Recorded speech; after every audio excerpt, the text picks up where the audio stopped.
Today is Friday,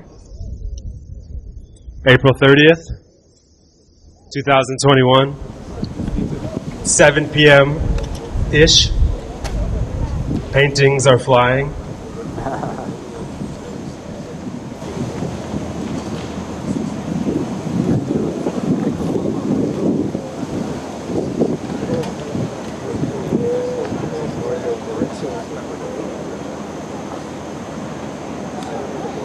We're here at the St. Mark's Church, standing in tandem with spirits who already know exactly what it is we are here to learn about. And as the evening rolls its E's and crosses its Z's, we should all be as respectful as possible to the exhales on both sides of this cobblestone lattice.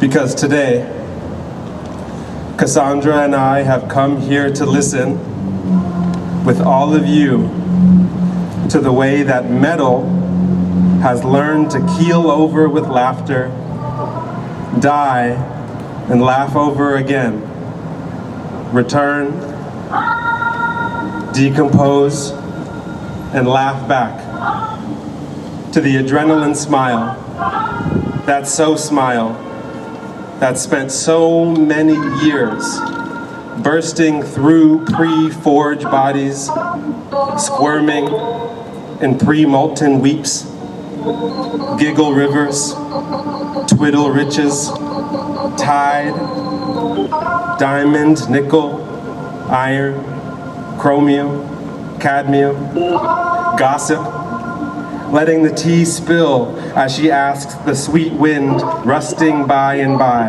How long? She asked. The sweet wind whispers back under the caterpillar's choir eyebrows. Not long, she says. Not long. The way metal has learned to Miss Mary Mac her knuckly roots pubescence back and forth until continents boom age applause.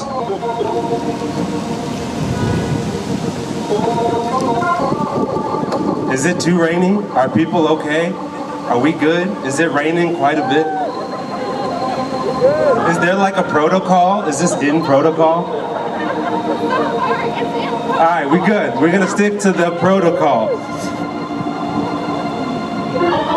The way metal has invented rust out of necessity in order to show us where to hide our seeds, the blueprint, the brown print, the black print that echoes, we have always been so black and matter. The block print, the paw print that shows us how to get home, back to the beginning, into love's open mouth. Wide umbilical frosting, palm smeared on both sides of the castle wall, where we too once had lily bright pop-up eyes for kissing futures, spitting luck into the serum when we so deeply needed seeing. Subterranean pulp vision, glistening, when we too once used 3-2-1 blades of grass for cutting up the countdown afternoons into perfectly warm potions, memory trickling through straws, in the gush, sip after sip, where we too once understood that decay was just another word for good morning. And in this anti-arbitrary way, it also meant, sweet baby, I love you, so won't you lay down and rot with me, rust all over me, letting the rewind bring the inside out, letting the body become the food and the plate, the kitchen knife and the claw, to get back to where we used mountains as ladders so moons could crawl down from the folded night grain sky, untriangulate, rest above plains. We've come here today to put our ears back into the earth and put our hands back to where our feet should have been molding all along, beside bacteria's honeyed song, phlegm-rich, hopped from under this calyxed rug, myth-eyed with the earliest sepals. We've come here to suck the brine, pooling off the rock queen's flesh-ready and flashy crown, soaking with the antidote, embalmed in unflawed millennia. We've come here today because we realize we're the only technology left, the newest and the oldest technology, designed to listen to the sweet earth when she sings to us, "Sweet child, breathe. It's going to be okay." Or listen when she cries otherwise, "Sweet baby, things are not okay." And we're here to weave our listening into a new type of camera made from the ignored fabrics of forever. This camera has a wire body, and its film is canvas wrapped around metal, but instead of light, this film is rot sensitive. And over the next 3 months, we'll paddle our canoe to the shores of New York's smaller islands, the islands where there's still time to rot and time to rust, without a real estate agent asking my mother's credit report, or from my family's last 8,000 years worth of pay stubs. Mau Mau Island, Subway Island, Ruffle Bar Island, where the grass is still gross and the sand is still glassy, where we'll place our camera and let gravity pull the shutter, so we can develop our negatives and make contact sheets to call you with. The tide will rush in, and in this kiss, the film will fill up with this womb beautiful inheritance. And then the tide will rush out, leaving air to its maternal lick, dyeing maps into the fabric that don't guide us through place, but guide us through time. And the tide will rush in again, washing, and then the air, again airing, and then the tide, and then the air, and then the tide, air, until a map is tied up. And we can see where death has been hiding in the wet, so slick disguise of age, listening to the earliest metronome click beneath our homesick feet, who missingly stare, heel wide, who once swayed so ankle deep, tree hip, toe gapped in shovel joy, beneath the heavy wrestling of Second Avenue's argumentative lights, blurring over the original rhythm that these bars make it so hard to hear. We've come here to follow the rot queen's crown and her jeweled process of dying, to listen to the original architect ramble and listen to anatomy pull itself apart from both sides of the seam. We've come here today because we realize there's no easily recognizable symbol for the future. And maybe, if we listen close enough, we'll be able to hear Earth laughing just under the surface of the rotting undertow, and we can sew some of that laughter into a flag, and just like the tide, we too will wave, glimmer when the time is just right, letting the sweet Earth know that we know, and we'll whisper back into the ears of the rock queen, "Sweet baby, it's okay. We're no longer afraid of the way you die inside, because we see us in you, sweet mirror, mirror on the wall.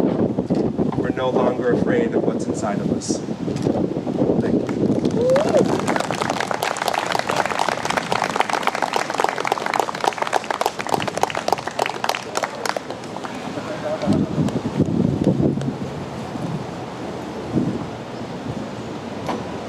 That was Basie and Cassandra Mayela.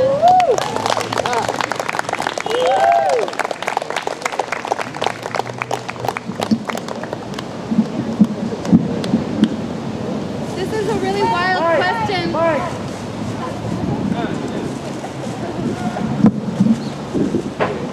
Oh my gosh, what an unexpected improvisation with the rain and the light. Pretty magnificent, Mother Earth, thank you. Wow, I feel so many feelings. I'm so happy you're all here. I'm quite overwhelmed. I haven't been around people in a long time, a large group of people. I haven't put on an outfit in a very, very long time. I'm a bit rusty, so to speak. You look good. Thank you. We should all just go around saying that to each other now for the next year. You look good. Thank you for setting that precedent. Look, I wrote some stuff because I'm so out of practice with humans, and I appreciate your patience with me and with yourselves. I think we'll keep rolling with the weather. Everyone feels good? Thank you for being here. Yeah, I couldn't find my glasses today, so I wanted to say it's beautiful to see your faces, but I can't really see them.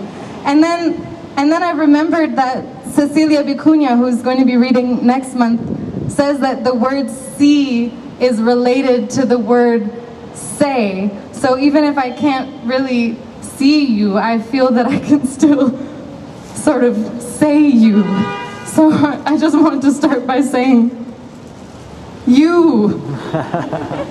I say you. And we're actually here right now, so I'm like trying to return to my body, and I welcome you to return to your bodies and this space. We're not on Zoom, we're on this very charged, complicated land. We're here on Lenape-Hoking, homeland of the Lenape, and especially with the things we're thinking through in deep gratitude to their care for and knowledge of this land, these waterways. Basie sort of mentioned the ongoing grifts of land in this city, and the theft from the Lenape of this land that we're on, this island of Mannahatta by the Dutch in 1626, was the original genocidal real estate grift that undergirds this city. And no work that we're doing towards healing some of this harm that has been done to this land and that continues to be done to this land and the rivers and the seas and the soil and the people and the creatures who make their home here can begin without committing to returning this stolen land, and not just by giving territory back in some capitalistic conception, but I think by reimagining our relationship to land and property and ownership altogether. So I wanted to start by acknowledging that, and to also say that I've learned so much from the etymological readings of Kenya Robinson, who will be closing the evening here, who has come all the way from Gainesville to give us an etymological tarot reading. She talks about the word communication as holding something in common with the word common, right? What is shared, not dividing, but dividing out the resources and the goods from co-moin, the shared root, which means literally co-moin, together moving. That's what communication is. And so this common is inside the thing that we're doing here, or as I've been thinking, come on, share the goods already. Enough is enough, come on. And communication is of course related to compost, the particular guiding obsession of this gathering. They share this root and they're rooted in this sharing. And so as compost lovers, all of you I hope, and as assorted rotten poet people gathered here on these grounds, I think we have a responsibility, a shared responsibility to this common inside communication. And so especially on this land, I've been thinking about these things, this land that is both sacred and profane. St. Mark's Church is built upon the site where Peter Stuyvesant constructed a chapel for his family. Peter Stuyvesant, who as Director General of New Amsterdam increased the population of enslaved Africans in the colony and himself enslaved 40 people and stole their labor to construct this city. Stuyvesant Street is right there. I grew up near Stuyvesant Street. I would have gone to Stuyvesant High School if I got in. And I didn't know this. I wasn't taught this, and I never tried to find out. So it feels that being gathered here, we have this common responsibility to the stories that are buried here in this land. The work of decomposition is, I think, the work of decomposing racialized capitalism, letting it rot. So here we are, discussing decay after a long winter of pandemic.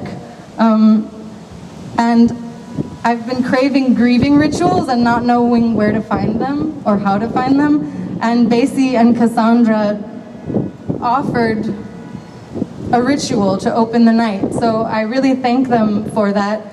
Both brilliant artists, sculptors, poets, makers. The piece you saw here, the painting that tumbled in the wind to continue its collaboration with the elements, was made from gathered bits of rust that Basie and Cassandra found on these islands off the coast of the city, and imprinted onto these fabrics, kind of practicing a process of allowing time itself and the breakdown of these structures to make its mark onto fabric as it falls apart.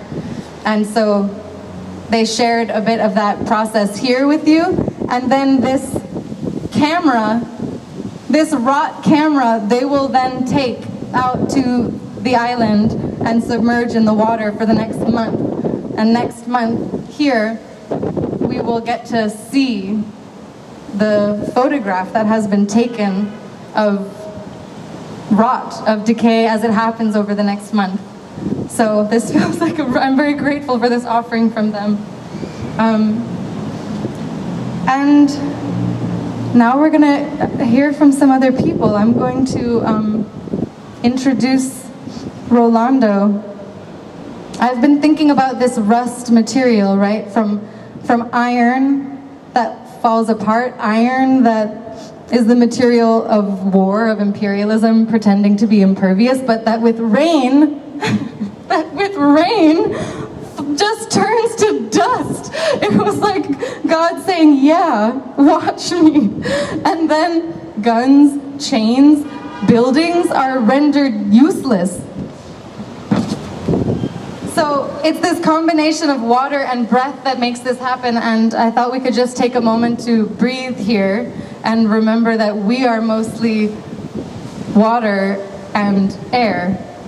And feel that for a second, and also know that the performers cannot see your full faces, so you have a responsibility to show them with your eyes and your foreheads that you're here. So maybe we can just like stretch out just do a little forehead. Just really practice expressing with your forehead that you're listening and you get it. Oh, it's reaching me. And maybe practice communicating to someone near you with just your forehead. Just really stretch out that muscle, that forehead dance. Oh, this is beautiful. This is the best performance I've seen in a year. I could stand here and watch you forehead dance for me all night, but we have so much to get to. So yeah, I think that this rust can be hopeful, and the breakage of rust and plastic can be hopeful in its uselessness. I want to be useless right now. I'm not ready to be productive. I want to get back in my bed like a neglected garden bed. I want to be allowed to be weedy for a little while. I don't want to be a vegetable yet, god damn it, just to produce and produce so that some man can eat me. No. I want to be useless and soft and mushy, like an old wood, like an old word. And I've found that wrought artists and poets are obsessed with etymology as a kind of breaking down of the word into tiny bits like plastic. Because that's the thing, right? As Sparrow pointed out to me, who we'll hear from also, there's a bit of an asymmetry in tonight. Rust and plastics, right? Shouldn't it be metal and plastics, he said? Metal rusts, but plastic, when it breaks down, is just smaller bits of plastic. So the project of language, I think, is also to come up with words that allow us to imagine new possibilities for how the breakage of structures could go, right? plastic, when it breaks down, is just microplastic, and then it's inside us. And if we can't see it, it might seem that it's not there, but in fact it's harder to get rid of. Birds' bellies are filled with plastic to the point where they burst, and I'm realizing that when I write, I chew on my pen, and my pen is plastic, and then so I'm eating plastic too, like a bird. It's in me. And actually, Basie, who I'll confess I've known for a long time, when we were teenagers, used to express a lot of skepticism about recycling, and this was a big part of, contentious argument for us, because it's very important to me that we separate the paper from the plastic and the metal and the glass. But in fact, he might have been onto something with his youthful insight, which is that we think we're sending the crap away, but most of it gets dumped nearby, and even more of it is already always in us. We've already ingested it. It is us. So we think we're pushing it away, only to not think about how deeply it's inside us. And when I first spoke to Rolando Politi, who we'll hear from in a moment, I confessed I was so excited by his relationship to recycling. He's a great artist of recycling, I thought. No, he said, no, not recycling. Gleaning, which is biblical, which is holy, gleaning, right? And Rolando Politi, I would say, worships at Trash Church, at the Church of Garbaja. I'm sort of fangirling because he's been one of my favorite artists since I was quite small, when I would go and stare at the flowers that line a lot of the community gardens, let's say on 9th and C, made of plastic detergent bottles and aluminum cans. It turns out this was the work of Rolando Politi, who has also, I've learned, been developing for some time an alternative economy based entirely on collected bottle caps. An entirely different set of values and possibilities for trade, a hyper-local economy of gleaned bottle caps. So I'm obviously very excited about the visionary ideas of Rolando Politi, and I hope you'll join me in welcoming. Wow. This is a perfect day today. Thank you, Alexandra. Said almost everything I ever done. Oh, okay. Is this over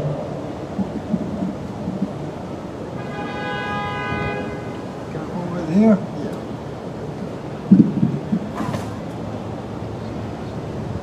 Okay. So it feels nice and fresh now. It really connects to the topic of rotting metal versus plastic, because we just saw beautiful, at the same time we saw sunshine and rain, which I love, those moody weather moments where there is rain and sunshine. So obviously metal, the element in the rotting process for metal is obviously water. Metal loves water. Water helps the metal to start to rust. And in that process, the metal, especially the metal, I work with bimetal, which is consumer metal for packaging, right? Not talking about all the different kinds. But so water is necessary for this metal to rot. On the other hand, with the plastic, the bottles, any kind of plastic, is the total opposite. Plastic is waterproof, of course, which is a curse and a good, being waterproof, so spread plastic so much it's used. But anyway, So metal, you have water, and on plastic you need sun. After a long time of being exposed to the sun, so plastic starts to bleach. It loses its color, or whatever it was on it, and it starts to fade and fade and fade. But in a very tricky way, it looks whole. And I can say this because it really was a discovery for myself, but many years when I was doing that public installation at La Plaza Garden, 20 years. So over time, I noticed how they were rotting away, some in a very beautiful way, and others in a really, really rotten way. My conclusion, and trust me this was like a scientific experiment, not really art, but I did it just for the aesthetics of turning trash. And so for me, there's no contest between my rot pick is metal and plastic. Let's get the sirens go by.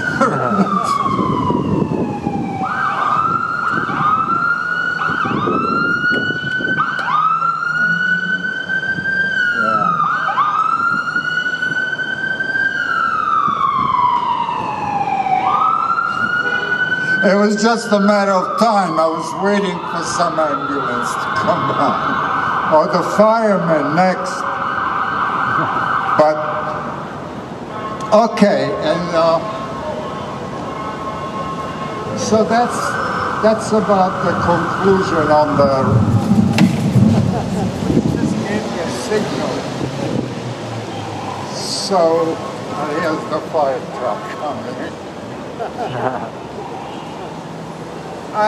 This is my choice piece. This is my choice piece of some of all the sculptures I've been making over time. And this is what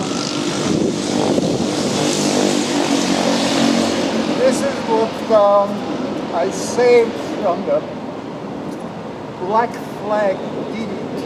Does any of you remember Black Flag DDT sprays? The sprays, DDT, Black Flag brand. So it's good, it's pretty good. Oh, right. Thank you, Alexandra. Does any of you know or remember the Black Flag DDT sprays? Yes.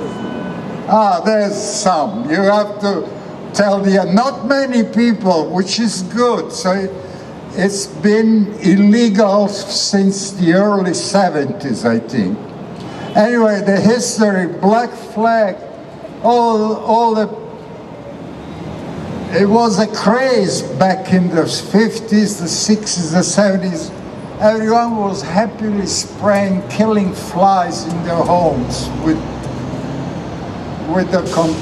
this chemical, right? And so, you know, back in those days, besides this kind of poison, we didn't know a lot of other poisons. So, but anyway, I love this Black Flag sprayer, so which has been illegal since 50 years now, my God. What I can do is pass it around to someone who want to see it, share it, and get it back to you. Yeah, so you take a look, and so you can appreciate the details. And I was just saying to Alexandra today that I saw just in the news that they discovered off of California, you know, in Los Angeles, there was a factory making this kind of detergent. this kind of poison, this kind of fly poison, and you know, our oceans are always being checked. Nowadays we have some pretty good equipment.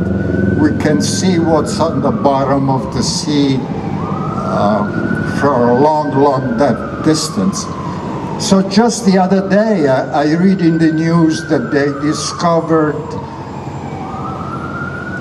a lot. I mean, the numbers could be meaningless, but thousands, hundreds of thousands of barrels of the black flag detergent. And they were all dumped in the ocean, you know, after they were made illegal. And many people caught very serious diseases and all. Anyway, it's a real bad story. And just by chance, I happened to read about it yesterday. And so that reinforces my point that I think I'm not gonna let that black flag piece rot any further, you know. Of course, you keep them indoors.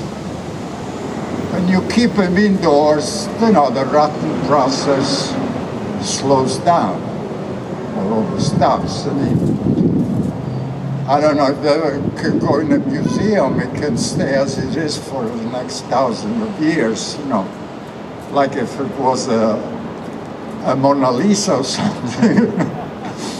But all the others, I let them freely rot outdoors on the fence at the garden. Okay, now, I didn't mention why I hate rotten plastic so much by comparison to metal. Is when I started removing some places, because the kind of work I did there required constant maintenance, right? So one day I went to remove a detergent bottle which I had redressed, you know, as a flower, and it just exploded in my hands. Oh, so everything then broke into pieces, microplastic, as you all know what happens now. And from that day on, I had to treat every restoration or removal work on the plastic sculpture, on the plastic flowers, with extreme care.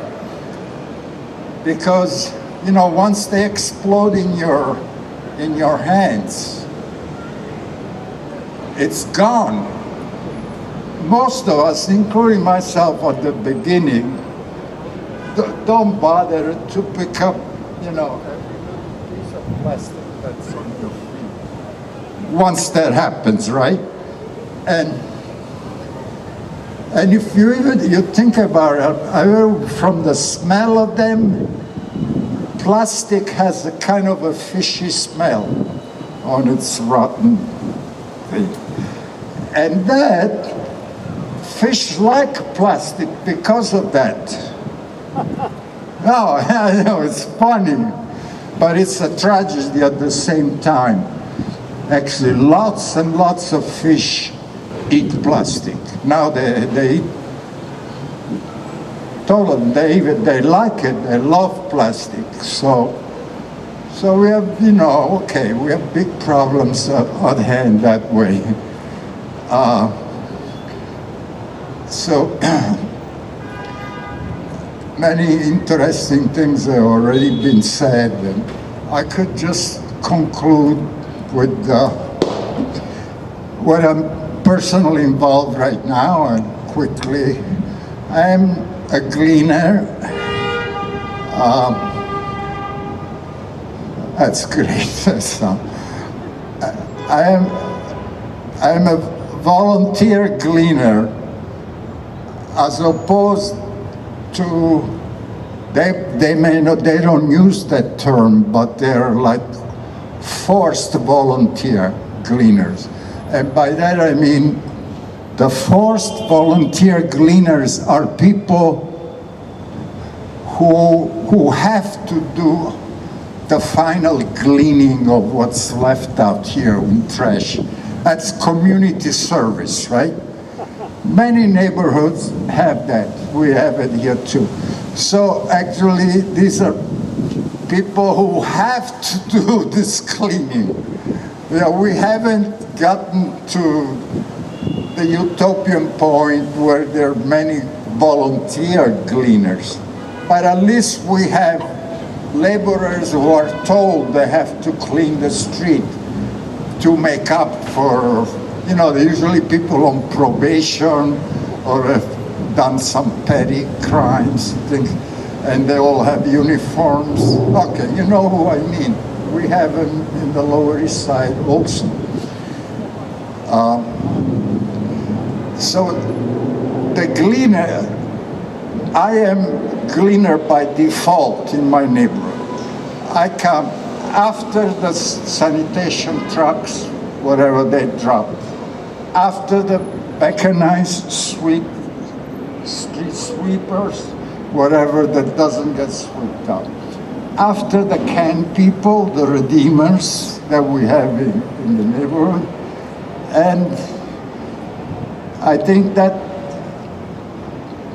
then after the forced gleaners from the community service, you could say, well, that's where I come in. I'm at 5th level trash picking at this point. And for example, here's another example. This is a metal can, right? It's smashed. I don't smash it. I don't smash it myself, of course.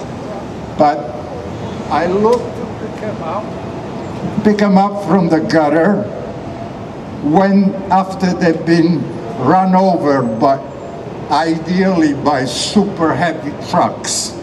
And look at the beautiful shape it gets. And this is a resource, of course. Not wanting to go longer into the ceremonial worship ways of it, but you could look at it that way too. But I look at it as a material, say you can make tiles or wallpaper with it. And aluminum is considered the gold of the poor as far as the resource. So it's a beautiful material. Actually, the recycling, quote, of aluminum is a good thing in the sense that it takes a lot of energy to mine new aluminum. So recycling aluminum is good. I mean, for recycling, I know what Alexandra introduced me as, don't call me a recycling artist. Well, I have other local reason for that. See? Go ahead. This is the last thing I'm gonna say because I don't want to hear this anymore. When recycling by default was never a good idea in a big city like us here. There's a palliative, and even the way the business, the trash, the waste business is not geared to be, let's put it this way, to be really efficient. I go back to what I started to say, with those barrels dumped in the Pacific Ocean. How much money you think racketeers got for doing that for the company? And so you know what I mean. I don't have to say more.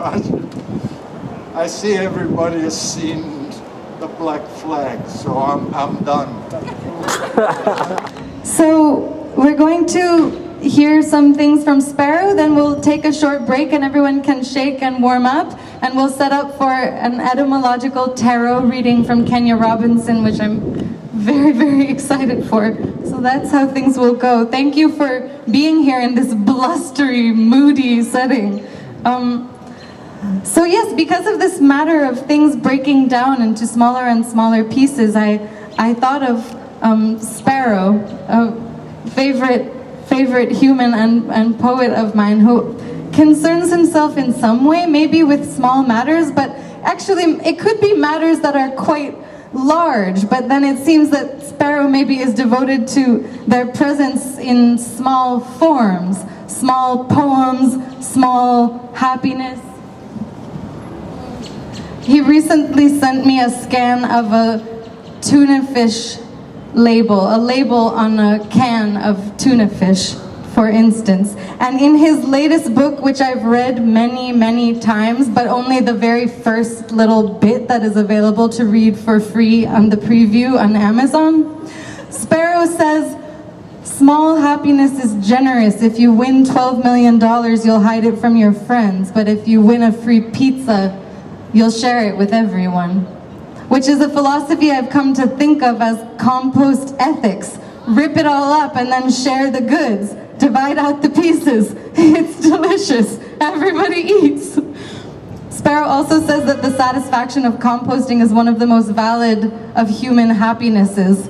A sentiment with which I wholeheartedly agree. So if you want some valid happiness, then please, my friends, compost. So the other day when we were talking on the phone, Sparrow was stirring a pot of beans, and the breakdown of the beans was kind of setting the pace for our chat. His wife was chopping the vegetables because Sparrow has carpal tunnel and so cannot chop. Carpal tunnel, of course, being the poet's disease. So in my chats with Sparrow, he let on that plastic had been giving him something of a hard time. Although maybe he said he could think about it differently. Plastic as in plastic, shapeable, moldable, mutable. And then he recounted that he'd been lying in bed the other night thinking about Proto-Indo-European and English as coming from Proto-Indo-European, rooted in this language of conquest, which can still be heard in the words, in these broken down bits like tiny plastic particles all trapped together in a blob somewhere, floating. And Sparrow expressed a lot of tenderness for these particles, and for Shakespeare's rotten English and the pun as an especially rotten form of language, puns that reveal the plasticity of words, the plasticity of worlds. There seems to be this kind of daily practice of noticing and caring for the bits and the bobs, be it of words or of tuna can labels. And then somehow we ended up talking about Marx, who I always pretend to have read, and so I pretend to have read Marx, although really I've only just read a lot of other people talking about Marx, so I can adequately pretend. And it seemed to me that somehow ending up there was the heart of the whole thing, these industries of plastic and metal, and these histories of conquest, and then where this lives in the language, in the possible plasticness of the language, and then maybe decays and can be reconstituted as a poem, as a very small poem or something. So anyway, Sparrow, it's your turn.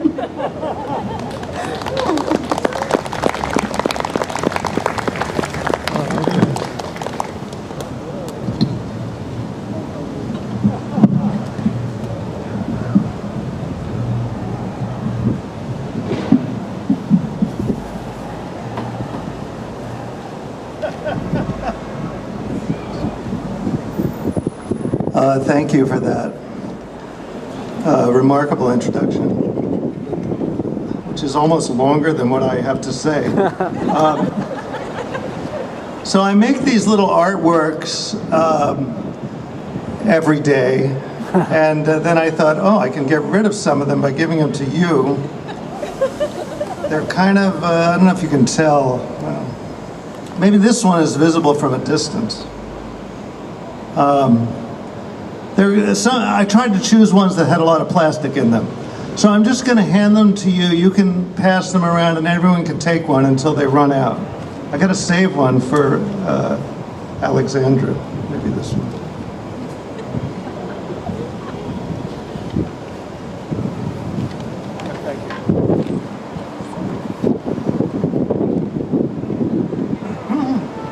And then I noticed I had this musical instrument with me, so I thought I'd start with a little, what did I call it? Yes. A canticle for rust. A canticle for rust, that's what I'm going to perform on this instrument right now.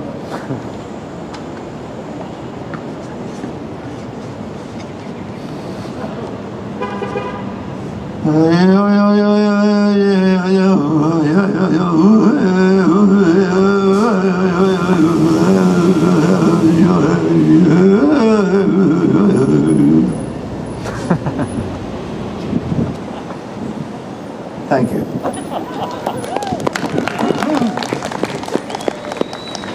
So this is a piece entitled "In God We Rust," and because Alex likes puns, that's one of the reasons I named it that. In the Sermon on the Mount, Jesus says, "Lay not up for yourselves treasures upon earth, where moth and rust doth corrupt, and where thieves break through and steal. But lay up for yourselves treasures in heaven, where neither moth nor rust doth corrupt, and where thieves do not break through nor steal. For where your treasure is, there will your heart be also." Heaven is an invention of humans, a place that defeats the universality of decay, unless perhaps heaven actually exists, in which case it is a discovery, not an invention. But do I want to live in a world without rot, without the cycles of decay, death, and fecundity? Would I enjoy the stainlessness of heaven? Perhaps I would. I do hate doing the laundry. Rust is a kind of garment. We speak of a coat of rust. As metal ages, it starts wearing clothes. Rain wears down rock, but rust enlarges iron. Rust individualizes objects.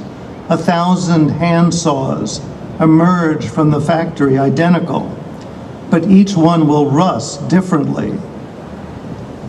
Rust laughs at technology the way the sea laughs at rowboats. Recently, I interviewed Terry Fugate Wilcox, the central ideologue of the actual art movement. This is a movement called actual art, in which artists create unsigned works using the processes of nature. Terry's sculpture, 3000 AD diffusion piece, was the first artwork directly purchased by the city of New York from an artist. It sits in J. Hood Wright Park, overlooking the George Washington Bridge, and consists of 2 chemically sensitive metals bolted together. After 1,000 years of diffusion, the metals will merge, hence the title 3000 AD. A number of the actual artists use rust in their work. For example, Tony Reason, whose work resembles slightly burnt grilled cheese sandwiches, and whose website is rustpainting.com. Fugate Wilcox says of actual art, "The work will last forever, as long as you understand that it changes."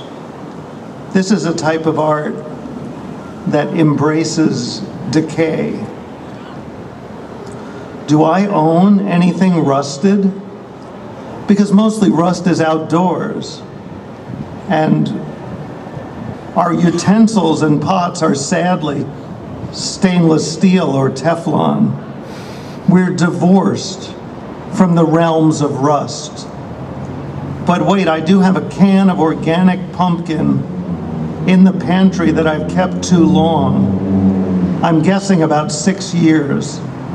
The top and bottom of the can have rusted. So I own some rust, though it sounds strange to say so aloud. The cylindrical sides of the can, I suspect, are unrusted beneath the glossy label. Paper can protect against decay. Rust is in our national motto, "In God We Trust," which could be written as, "In God wheat rust." Wheat, the grain, which would mean something like, "In God, there's rust on the wheat." Incidentally, that motto is rather recent, adopted in 1956, after I myself was adopted by this planet. Our previous motto was "E pluribus unum." In other words, I am older than "In God We Trust." Because I'm old, my toenails are yellowed, almost as if they're rusted. As a kid, I was fascinated by rust. I had a junk collection, that was the term I used, which included a big rusted chain I found by the Harlem River. I was an early wabi-sabi aficionado, decades before knowing what it was. Wabi-sabi is the beauty of things imperfect, impermanent, and incomplete, the antithesis of our classical Western notion of beauty as perfect, enduring, and monumental, quoth Leonard Cohen. I found this, believe it or not, on the Martha Stewart website. It's the reason an old weathered shack is more beautiful than a newly assembled hut made from a kit bought at Home Depot, or the way a boarded up shopping center takes on an exalted ancient Sumerian look. In the late essay November Lights, Henry David Thoreau writes about autumn. "Brown is the color for me, the color of our coats and our daily lives, the color of the poor man's loaf, the color of earth, the great leopard mother lying with her flanks to the sun." It's striking that the color of autumn leaves, yellow, red, brown, are the same colors as the colors of rust, even though iron doesn't start out green. Maybe some similar oxidation process is occurring. The photographer Ann Arden McDonald and I went for a walk by the Esopus Creek in Mount Tremper, and she found this rusted ring.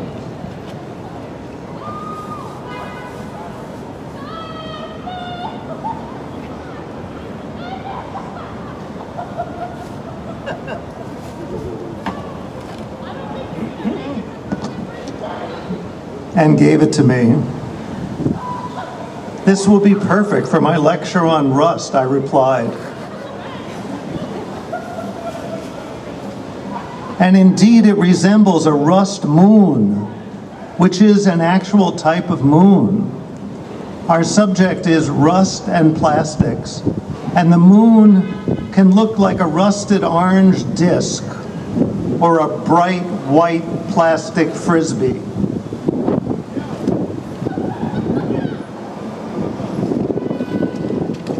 Does the metal in dental fillings rust? Yes, it can, according to the website Beyond, a dental practice in Savannah, Georgia. So I'm quoting from this website.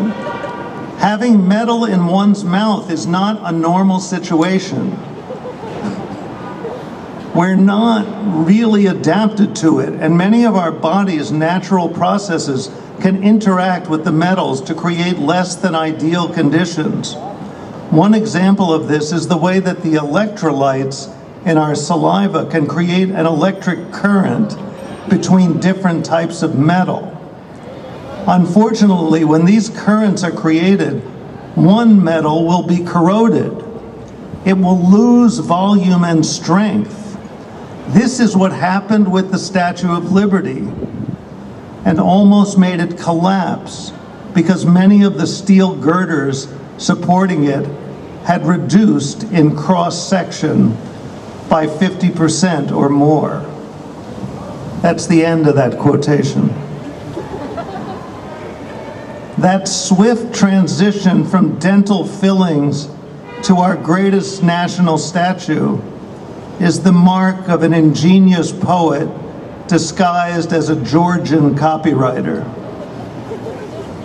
Thank you.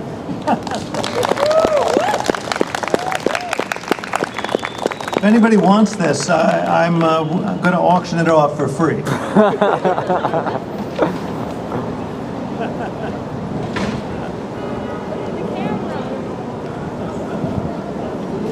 Thank you, Sparrow. Thank you.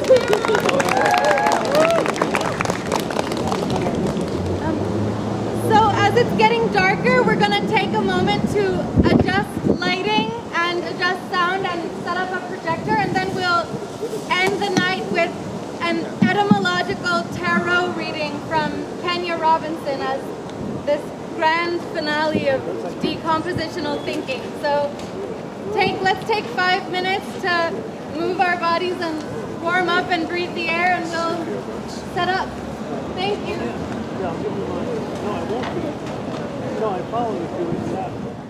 Self, Kenya Robinson. So that is what will happen. I want to tell you a little bit about Kenya, and then we'll welcome in this reading. The first time that I met Kenya, we were sharing a bill at a performance night called Invocation, Proclamation, Manifesto, which was a very lofty proposition. And for this, Kenya was dressed in a hazmat suit doing a dance on a kind of stripper pole as installation to Cardi B repeating, "I make money" move. The piece was called Paper Rain. This person, I muttered to myself, is a genius. Today, I find myself thinking about rain, and rain made us think about it, how just rain is enough to rot it all. In the description for this piece, Paper Rain, it says, Paper Rain elevates the vernacular of exotic dancing as performed by women and transforms male privilege into plastic material for manipulation. So from this time many years ago, I knew that I had to at some point ask Kenya more about this plastic material, privilege as plastic material, a phrase that has been banging around in my head ever since. I also knew that Kenya worked a lot with plastic, lush bouquets of 99-cent store flowers, thousands of tiny white men made of plastic, cakes squashed and replicated in plastic resin, plastic signage, plastic power cords. So I thought, of course, she might have some special insight into plastic and its manipulation. And then, one day not long ago, I was home scrolling Instagram in a mid-afternoon malaise, which I experience every day at 3 p.m., but was certainly exacerbated by being in total isolation in the middle of a global pandemic. And I happened upon a live stream of Kenya Robinson reading her etymological tarot, or what she calls woo-woo words. I was entranced, or perhaps enchanted, from the root of the word to chant the world into being. Kenya calls this practice spell work, spelling as a spell, and through her work, etymology revealed itself to me to be a form of compost, composting the word, composting language, breaking it down to its parts and its pieces, language as plastic material to be manipulated, perhaps in the service of other manipulations. A fixation with etymology is at the heart of rot poetics. Root, which is just rot if we let ourselves linger in the O, in the opening, in the hole, and just stay there. Oh, and then maybe we get surprised and it stretches out. Ooh, and then rot becomes root. Kenya speaks of these roots, tenderness, curiosity for these roots. So I kind of cannot believe my luck and our good fortune that Kenya Robinson has agreed to come here tonight to give, I believe, one of the first ever etymological tarot readings here in person. And we decided to ask a question of this very special deck that perhaps she'll tell you a bit about,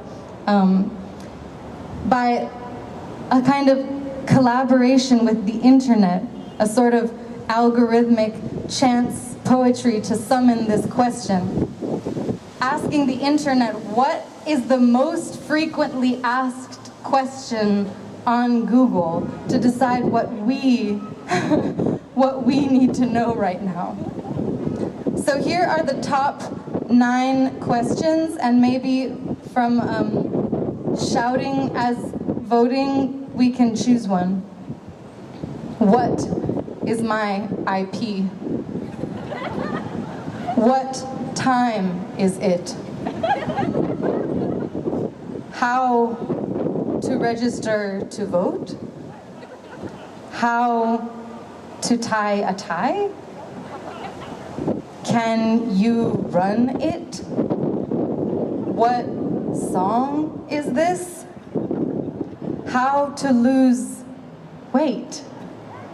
How many ounces in a cup? And lastly, when is Mother's Day? So what question of these top most frequently asked questions that humanity cares about right now at this moment are people feeling? What time is it? Where's your brother? Mother's Day. Well, it's very clear, the question that we would like to know tonight is, what time is it? So I'm gonna swap out this mic, we're gonna get some woo-woo music playing, and then please give a warm welcome to Kenya Robinson.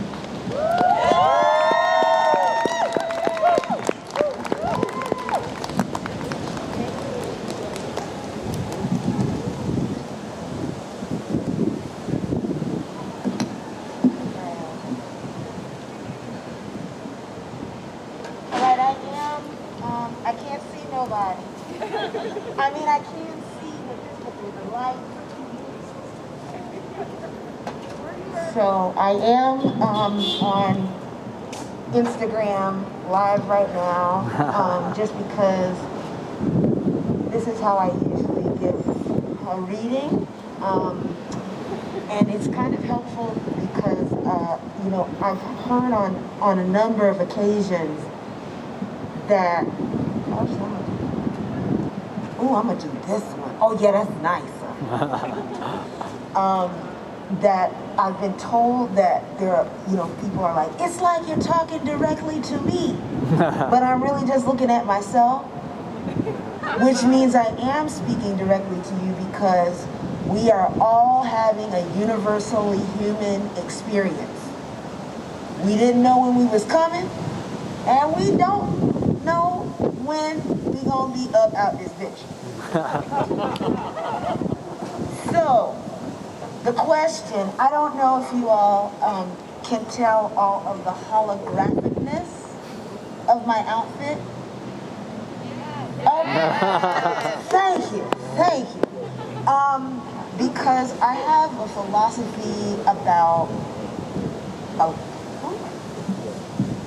a lot of things, but one of the things that I have come to understand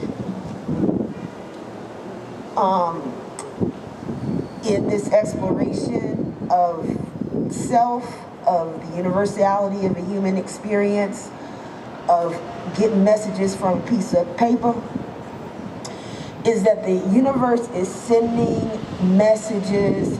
The message that the universe sends is everything at once. And it is up to you.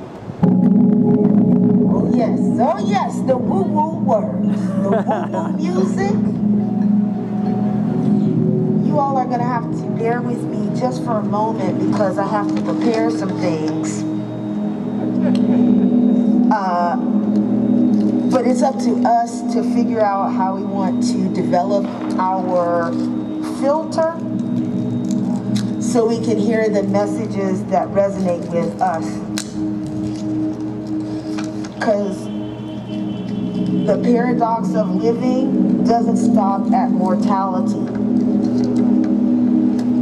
Everything is happening all at the same time. What time is it?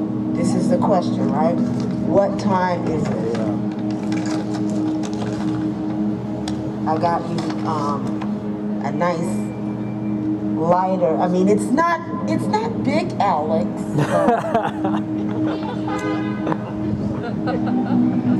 I use rose all the time because, can somebody light this for me? Because I gotta use 2 hands and to cup it and all that jazz. But I use rose because rose, I don't know if anybody grows roses, but you gotta tend to them a lot. You have to cut off the dead heads. You know, you gotta watch the thorns, because those things are ratchet. And the more you tend to the rose, the more it blooms. It's kind of ridiculous to see it. Like you cut off the dead heads, you get rid of the thing that you don't need, and then the next day, maybe the next 2 days, the shit just pop out. So it's also historically in like the occult, in alchemy, a symbol of the great work, the rose. That's why crackers put it on their coat of arms and stuff, along with lions that aren't in Europe, but you know, we're all having a universal human experience. I'm putting some of this Palo Santo too, because anybody. Because I like to make sure that things are clear and cleansed with intention.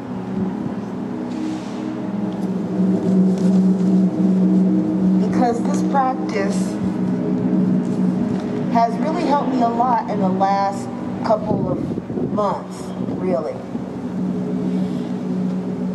Ever since I've been doing these woo-woo words, it's given me a lot of space to be creative about how I want to move through the world in light of my particular embodiment. Because I often get told about myself in ways that don't match how I feel. And so creating these rituals gives me an opportunity to renegotiate that, to build that in a way that feels good for my heart, which is, I think this is the woo-woo music of this evening is all about your heart chakra. Because we gotta open it up, you know? We haven't been around each other for a while, so sometimes it might take a little bit of practice to make sure that thing opened up. You know, don't be like the baby that turn his head like this when you're trying to give the baby nourishment. So what time is it? What time is it? Now, I've been, of course, studying a more traditional deck. And I do readings, with a traditional deck. But it felt right in this exploration of words to explore, thank you, making my own deck. And this deck is based on, there's a list of about 24 words that have maintained the sound, similar spelling, and meaning in English that are still used today for about 10,000 years. That's what the scientists, the word scientist, said. So I selected 22 of those 24 words, I believe, one of which is town. There are two words I didn't use, town and spit. 10,000, apparently town and spit are 10,000-year-old words. And I created my major arcana with these words. Now I do also have the minor arcana too, but it's gonna be hard to shuffle, and look y'all, this is the full deck. So instead of trying to navigate this, because this is a prototype, I'm gonna read from the major arcana, and I would like to know if that is okay with you by some sign. Okay. So you're not getting all the cards yet, but you're getting a nice array. What time is it? What time is it? What time is it? So when you're studying tarot, they have all these kind of sample spreads that you can do. And I already knew, when I had a conversation with Alex about, we're gonna do 3 cards because we don't got all night. Oh, is my thing off? Oh, Lord. Hold on, my face ain't, oh, it's paused due to poor connection. Come on, New York. We don't want no poor connections up in this. I'm sorry, I'm gonna try to be good and not curse so much, but it's hard for me. So, I have used the practice of these spreads that are kind of shown to you to create my own. So I'm going to do a 3-card spread. And whatever we think about what time it is, whatever the answer is usually broken down into an asset or a hindrance. Like, if you have to be someplace at 9 o'clock and the answer to what time is it is 9:30, then that's a hindrance. But if you have to be somewhere at 5 a.m. and you ask what time it is and it's 12 p.m. the day before, then that might be an asset. So I'm going to consider this in a 3-card spread of asset and hindrance, 1 and 2, and then there's going to be a bridge card. because I feel like, you know, we've been having all these conversations about binaries and all this, when it's so clear that everything is on a spectrum. And so my spread with this asset and hindrance is going to connect it with the third card, which will be a bridge. And in many ways, it will be an opportunity to, you know what, I'm just gonna turn this, okay. It will be an opportunity to kind of hear what the universe has to say about these kind of two items on the opposite ends of a continuous spectrum. Does that make sense to everybody? Yep. All right, I always select with my left hand, the hand of intuition. I'ma just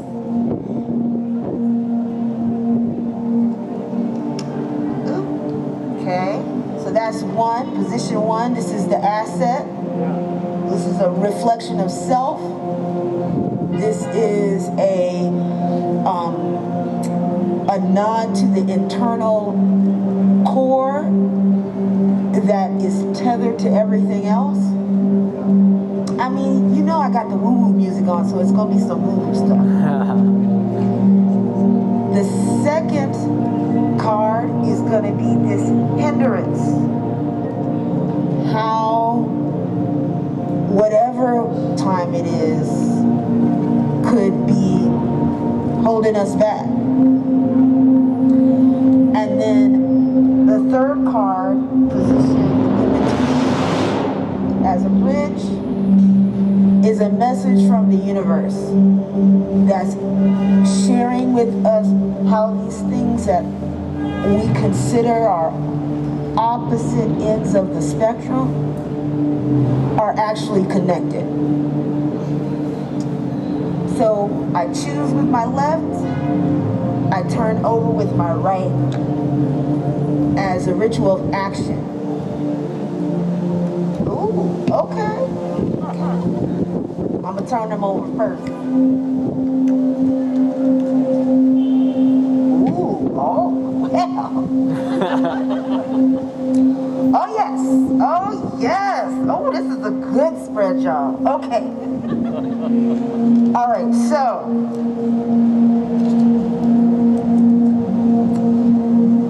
in the one position, the position that is reflective of self, that internal core that connects us all, this asset is represented by two, T-W-O. The word two is a 10,000-year-old English word. I also connected with the traditional deck just because, you know, there's a lot of wisdom there. And it is the 18th card. So in a traditional deck, this would be understood as the moon. And I have made these cards out of plastic, of course, because I love a laminating machine. On car fabric, that's like popular in West Africa and has just an array of, basically it's a language in and of itself, and cardstock. But this too is speaking to the aspect of the moon that is unseen regardless of where we are in the cycle. That at any given time, whatever time it is, the fact that you can see one side of a thing and know that there is a another side that you have no access to, and not have that create a sense of anxiety is an asset. That you don't have to know everything about a thing to be empathetic, to be nurturing, to have a receptivity, an openness, a creativity. It is not a requirement that you know every detail. And that is what this card emphasizes. You know, when you are in a relationship with another person, with an intimate relationship with another person, even though it's two of you, you will never know everything about that person. And they will never know everything about you, but it doesn't matter. That ignorance, when it's coupled with openness, is an asset. You can be still interested, you can be still curious, but you don't have to wait for all the details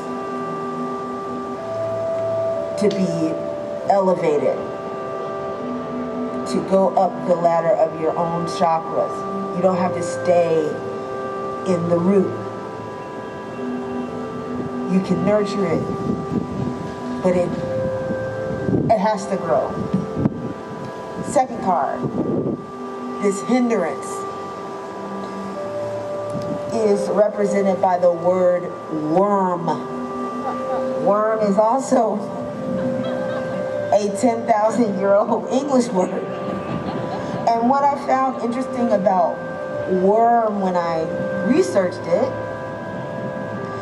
was that in the time of its kind of inception, it could be a noun, it could be a dragon, it could be a snake, it could be a scorpion, it could be an actual, like what we understand to be a worm. It could be a bug, but all of them were designated by this word. The other aspect is that it's also a verb, because there's a worming into something, or worming your way out of something. But this kind of, in this case, in this question of what time is it? When we think about what time it is, what do we understand as an asset and a hindrance? Well, something about this kind of, like, you don't know what you're talking about when you're talking about it. Like that it could be a scorpion, a beetle, a cockroach, a worm, a snake.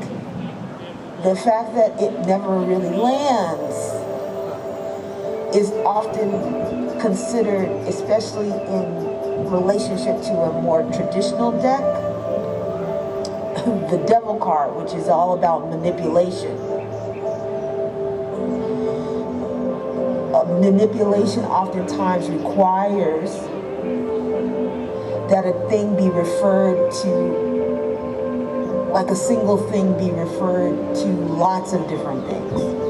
That there's not a one-to-one ratio, that it shifts and changes. And if we get caught on taking creating the lexicon to try to identify the nomenclature,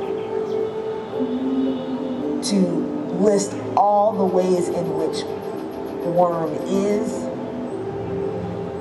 this is a hindrance.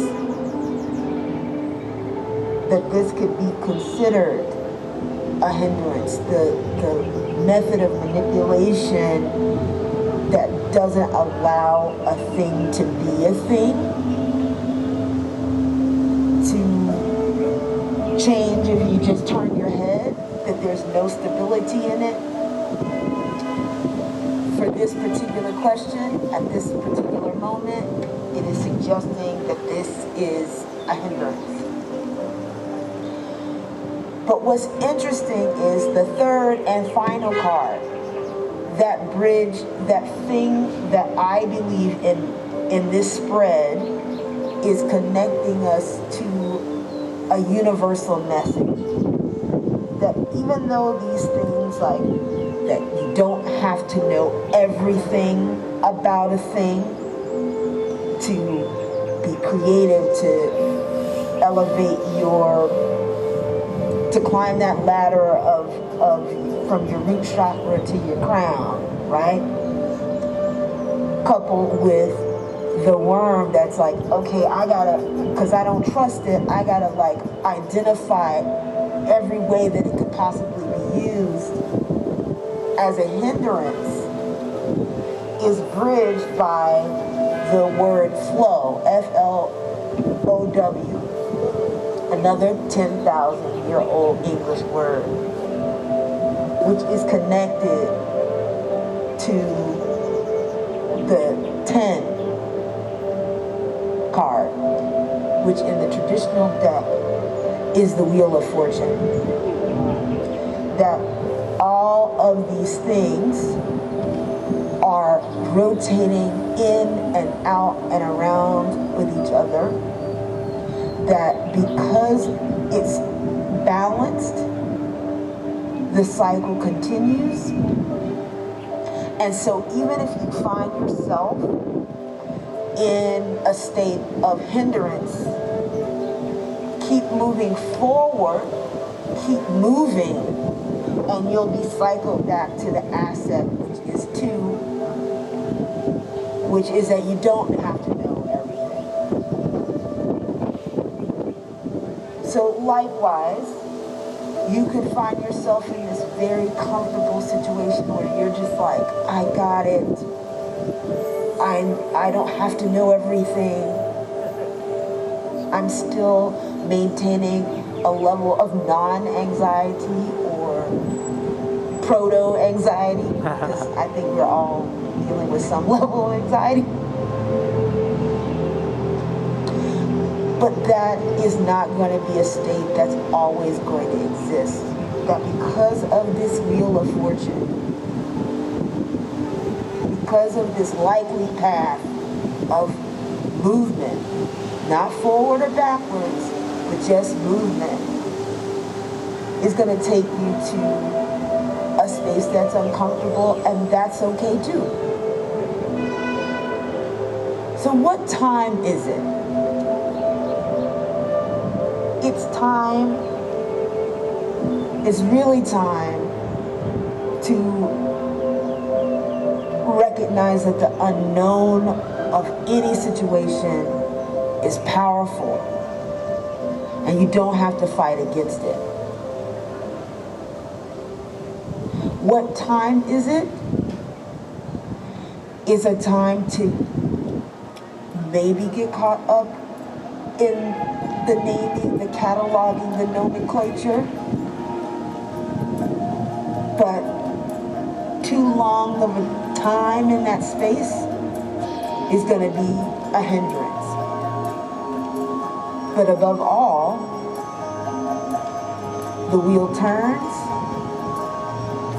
the elements flowing in and out of each other, phases happen, rain falls, things rust, plastic gets smaller and smaller and smaller, but keep moving, because time exists in movement.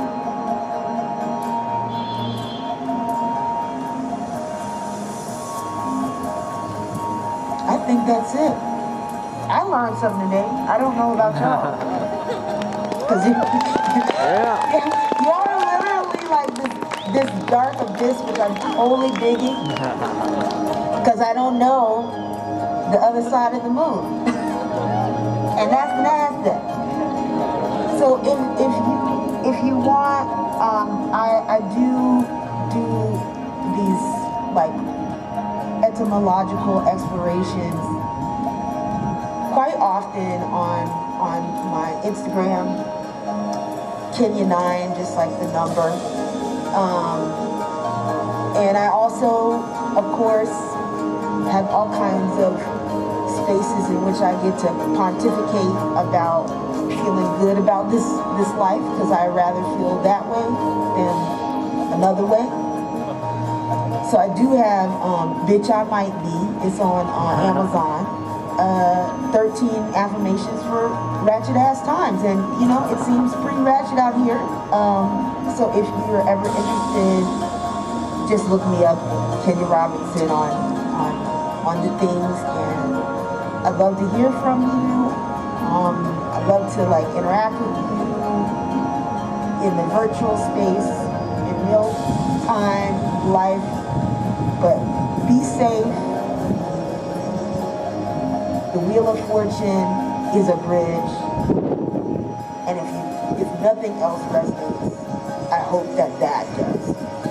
So thank you so much.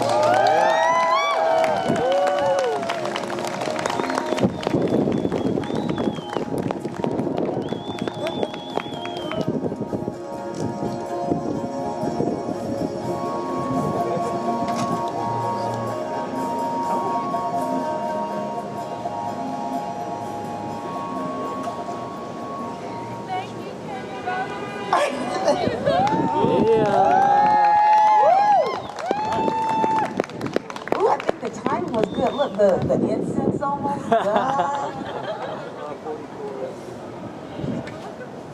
And thank you all so much. Thank you, Sparrow. Thank you, Rolando Politi. Thank you, Cassandra, Mayela, and Basie Island, and to the Poetry Project.